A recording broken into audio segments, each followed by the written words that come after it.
నమస్కారం డాక్టర్ షియా చరణ్ కృష్ణ స్వామి. So previous వీడియోలో మీరు మాట్లాడింది అంటే నమస్కారం డాక్టర్ షియా చరణ్ కృష్ణ స్వామి. సో ప్రీవియస్ వీడియోలో మీరు మాట్లాడింది అంటే ఏదైనా కొత్తగా చేసేటప్పుడు తెలియకుండానే ఆ దారి మనకి ఫ్యూచర్ని క్రియేట్ అయ్యేలా చేస్తూ ఉంటుంది మనకి ఏదైనా సరే. బట్ ఆ కొత్తదనం కోసం మన ప్రయత్నం ఎప్పుడూ ఉండాలి. కొత్త నీరు కోసం ఎలా అయితే ప్రయత్నం చేస్తూ ఉంటాం అట్లా ఈ వీడియోలో ఏం చెప్తున్నారు అంటే మనం ఫస్ట్ వీడియోలో మనం పిట్టకథలు అన్నారు మీరు. సరే పిట్టకథలు చెప్పుకున్నాం అంటే చేతనాత్మక సుప్త చేతన మనసుకున్నటువంటి ఘర్షణ ఎలా ఉంటుంది, ఆ ఘర్షణ ద్వారా ఎలా ఉంటుంది అనేది మనం చెప్పుకున్నాం. నెక్స్ట్కి వచ్చేసరికి ధనదాహం గురించి చెప్పుకున్నాం. ఆ పెద్ద తవ్వుతూ ఉంటే డబ్బు రావడము అదంతా చెప్పుకున్నాం. ఇప్పుడు ఏమైందంటే ఇవన్నీ ఒక పక్కన పెట్టేస్తే ఒక స్థాయికి వచ్చిన తర్వాత మనిషి చేసే ప్రయత్నంలో విసిగిపోవడం అనేది జరుగుతుంది. అంటే తనకు బుద్ధి తెలిసినప్పటి నుంచి అంటే ఒక 20 years నుంచి ఒక యువకుడు తన జీవిత పోరాటంలో ఎన్నో చూసి చేసి అలసిపోయి ఎక్కడ కూడా సక్సెస్ లేకపోతే చాలా ఇబ్బందులు ఎదుర్కొన్నట్టు అసలు నా జీవితానికి ఒక మీనింగ్ ఉందా లేదా అనే ఒక ఆలోచనతో కుంగిపోవడం జరుగుతుంది. మనకి రఘువంశంలో మాంధాత అనే ఒక ఋషి ఉండేది. శ్రీరాముడి వంశంలో మాంధాత అనే ఒక ఋషి ఉండేది. ఆయనకేంటంటే 12 సంవత్సరాల్లో ఉపనయనం చేశారు. బ్రాహ్మణులు ఏం చేస్తారంటే 12 సంవత్సరాల్లో ఉపనయనం చేసి గాయత్రి ఇస్తారు. 18 సంవత్సరాల్లో అమ్మవారి దర్శనం అవుతుంది. అంటే గాయత్రి సిద్ధి అనేది జరుగుతుంది. అర్థమైందా? అప్పటి నుంచి ఆ అబ్బాయికి వాక్కు మీద స్వాతంత్రం, అంటే అతను ఏది చెప్తే అది అయిపోవడం, అన్ని రకాలుగా కొన్ని శక్తులు అబ్బుతాయి. ఓకేనా? 18 సంవత్సరాల వరకు. అతనికి 18 సంవత్సరాలు వచ్చింది, ఇంకా సిద్ధి కాలేదు. ఓకేనా? 20 సంవత్సరాలు వచ్చింది, 25 సంవత్సరాలు వచ్చింది, అమ్మవారి దర్శనం కాలేదు. 30 అయిపోయింది, మొత్తం 40 సంవత్సరాలు వచ్చింది. ఇలా విసుగు వచ్చేసింది. ఇంకా ఏం ప్రయత్నం చేస్తాం మనము, ఇక ఇక్కడ ఉండి కూడా లాభం లేదు అని చెప్పేసి హిమాలయస్ వెళ్ళిపోయినాడు.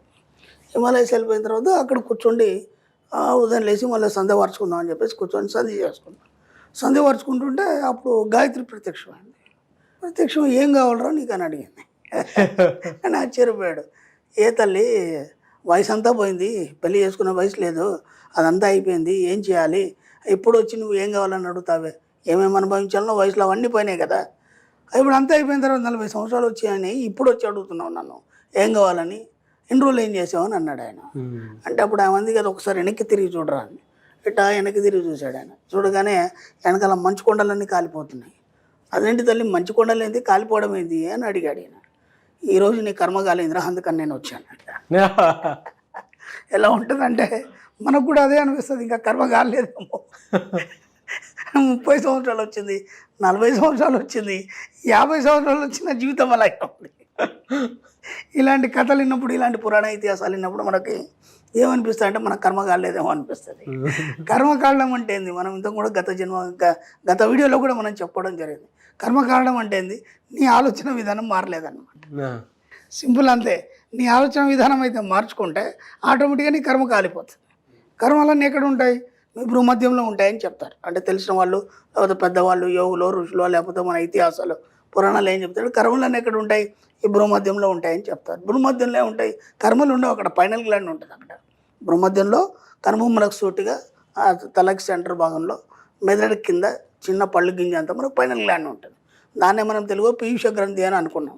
అదేం చేస్తుంది, నీ లైఫ్ని డిజైన్ చేస్తుంది. అది దాంట్లో ఏ ఆలోచనలు నింపితే ఆ విధంగా నీ జీవితాన్ని తయారు చేస్తుంది. గత జన్మలో నువ్వు ఏనాడు డబ్బు గురించి ఆలోచించలేదు, ఏనాడు ఉన్నతత్వం గురించి ఆలోచించలేదు, ఏనాడు కూడా జీవితాన్ని కొత్తగా చూడలేదు. కాబట్టి వాటి యొక్క భావాన్ని తీసుకొని ఈ జీవితం అంతా అలాగే ఉంది. కాబట్టి ఇప్పుడు నీ కర్మలు కాలాలంటే ఏం చేయాలి, నువ్వు ఇక్కడ నుంచి పాజిటివ్ ఆలోచించడం అనేది మొదలు పెట్టాలి. సింపుల్ అంతే. నీ కర్మలన్నీ కాలిపోయినట్టే. కర్మలంటూ ఇంకేం ఉండవు. అది దాని ముందు మైండ్ నుంచి అవన్నీ తీసేయండి. అర్థమైందా? మనకు అర్థం కావడానికి ఒక కథ రూపంలో మన వాళ్ళు చెప్తారు. కర్మలు అంటే ఏంది, గత జన్మలో నీ యొక్క ఆలోచనలు, భావాలు అవన్నీ కూడా నీ పైనల్ గ్లాండ్లో నిక్షిప్తమై ఉంటాయి. కాబట్టి ఆ ఆలోచనలు మార్చి నిరంతరం డబ్బు, సంపద లేదా ఉన్నతత్వం గురించి కానీ ఎప్పుడైతే ఆలోచిస్తావో ఆ విధంగానే మెల్లిగా నీ పైనల్ గ్లాండ్ నీ జీవితాన్ని తయారు చేసి నువ్వు ముందుకు పోవడం, దూసుకుపోవడం, అలాగే డబ్బు సంపత్తితో నిరంతరం తొలుతోగడం అనేది జరుగుతుంది. అదే చాలా సింపుల్గా చెప్పారంటే కర్మ అంటే మనకి పురాణాల్లో సంబంధించినటువంటి వాటిల్లో అప్లికేషన్స్ కనుక చూస్తే సింపుల్గా చెప్పాలి అని అంటే ఏది చేస్తే దాన్ని దాన్ని అనుభవించాలి. అనుభవిస్తావు. గత జన్మలో ఏదో పాపాలు చేసావు, అవన్నీ నీకు ఇప్పుడు తగులుకున్నాయి, అవన్నీ అట్లా చెప్తారు. అవి చెప్తారు. బట్ ఇందులో ఆలోచన నీ కర్మ అని చెప్పడానికి మాత్రం దీని ఏమంటారంటే పాపభీతి అంటారు. ఆ పాపభీతి వల్ల నువ్వు తప్పులు చేయకుండా ఉంటావు. ఎస్. ఇక్కడ మనకి ఏం చెప్తున్నారంటే అది చేయకరా అని చెప్పాలంటే అది చేస్తే నువ్వు ఇలా అవుతుందని చెప్పడం వల్ల వాడు ఆ నెగిటివ్ వైపు వెళ్ళకుండా పాజిటివ్ చేస్తాడు. మనం చెప్తున్నది అదే, వాళ్ళు చెప్పింది అదే, కానీ మనకు అది అర్థం కాలేదు. ఇప్పుడు ఈజీగా మనం ఏం చేస్తాం, నెగిటివ్ నుంచి పాజిటివ్కి వస్తాం. అంతే సింపుల్గా. మీనింగ్ మార్చారు, బాగానే ఉంది. చెడు చేయకని చెప్తున్నారు కదా వాళ్ళు, అంటే అక్కడ నెగిటివ్ చేయకని చెప్తున్నారు కదా, పాజిటివ్ చేయమన్నారు అంతే. కర్మ అని అంటే మీ నెగిటివ్ ఆలోచనల తాలూకు రిజల్ట్ ఏదైతే ఉంటుందో దాన్ని అనుభవించడం అనేటువంటి దాన్ని చెప్పటం. దీని మీద నేను ఒక చక్కని కథ చెప్తాను కర్మ సిద్ధాంతం మీద. ఓకే. ఒక బ్రాహ్మడు ఉన్నాడు. అతనికి ఒక ఆవు దానం వచ్చింది. బ్రాహ్మణులకు ఆవు దానం ఇస్తారు కదా, అంటే కర్మ సిద్ధాంతం అనేది అర్థం కావడానికి చెప్తున్నాను. మన సబ్జెక్ట్లో కర్మ సిద్ధాంతం లేదు, ఇది చెప్తే మీకు అర్థమవుతుంది. బ్రాహ్మడికి ఆవు దానం వచ్చింది. ఆవు దానం వచ్చిన తర్వాత ఇతనికి దరిద్రం వచ్చింది. ఎంత కూడా ఇతనికి ఎవరు ఈయన దగ్గర రావట్లేదు, డబ్బులు ఇవ్వట్లేదు, జ్యోతిషం అదేం చెప్పించుకోవట్లేదు. కాకపోతే ఈయన త్రికాల వేది, అంటే అంటే 3 కాలాల గురించి తెలుసు. బుధ భవిష్యత్ వర్షం వర్తమాన కాలం, గత జన్మలో ఏముంది, ఇప్పుడేముంది, ఫ్యూచర్లో ఏమైతే అన్నీ తెలుసు. అంత గొప్ప పండితుడు ఆయన. అలా కూర్చున్నాడు, ఏదో రాసుకుంటే పక్కన ఆవు ఉంది. ఆ ఆవు పైన, ఆ ఆవుకి పైన మూర ఉంటుంది కదా, దానికి ఒక పుండు అయింది, దెబ్బ తగలేదో గాయమైంది. దాని మీద ఒక కాకి కూర్చొని దాన్ని పొడుస్తూ ఉంది. అది అంబా అని అరుస్తూ ఉంది. అది ఎంత బాధాకరం అది, అవునా కదా. లోపల వీళ్ళ ఆవిడలో వంట చేసుకుంటుంది. అక్కడి నుంచి ఏమో అన్నది కదా, ఏమయ్యా ఆడే కూర్చున్నావు కదా, ఆ కాకిని ఎల్లగొట్టచ్చు కదా, పాపం అది ఆవు అంత గట్టిగా అరుస్తుంటే బాధ అనిపించట్లేదు అని అన్నాడు. ఆయన ఏం విన్నట్టు తన పని తాను చేసుకుంటుంటే కొద్దిసేపు వెనక మళ్ళీ అరిచింది ఆయన. సరే ఏం తెలియనట్టు తన పని తాను చేసుకున్నాడు. 3వసారి ఆమె కోపం వచ్చేసి చేతిలో గరిటె ఉంది అలాగే వచ్చేసి ఏమయ్యా కనీసం ఆ కాకిని కొట్టొచ్చు కదా, పక్కనే ఉన్నావు కదా, చెవులు వినిపించట్లేదా అని, కానీ గట్టిగా అరిచింది ఆమె. అప్పుడు ఆయన ఇలా చూసి, ఒకసారి పిచ్చిదానా, అసలు ఆవు ఎవరు అనుకుంటున్నావు నువ్వు తెలుసా నీకు అన్నాడు. తెలీదండి.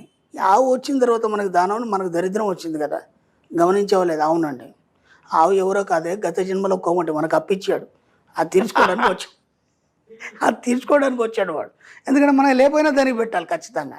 ఆవుకి చంపొద్దు కాబట్టి మనం లేకపోయినా ఎక్కడి నుంచి తెచ్చి పెట్టాలి. ఆ కాకి ఏదైతుందో వాడు భార్య గత జన్మ దాన్ని పొడుచుకు తిన్నాడు, ఇప్పుడు అది పొడుచుకు తింటుంది. కాబట్టి ఇది కర్మ సిద్ధాంతం.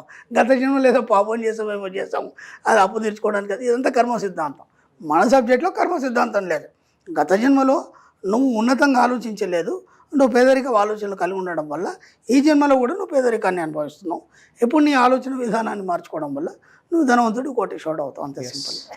కాబట్టి కర్మ సిద్ధాంతం అనేది నమ్మొద్దు మన సబ్జెక్ట్లో, అది లేదు. Thank you sir. Thank you so much doctor Shri Acharya Anantakrishna Swamy గారు. Thank you.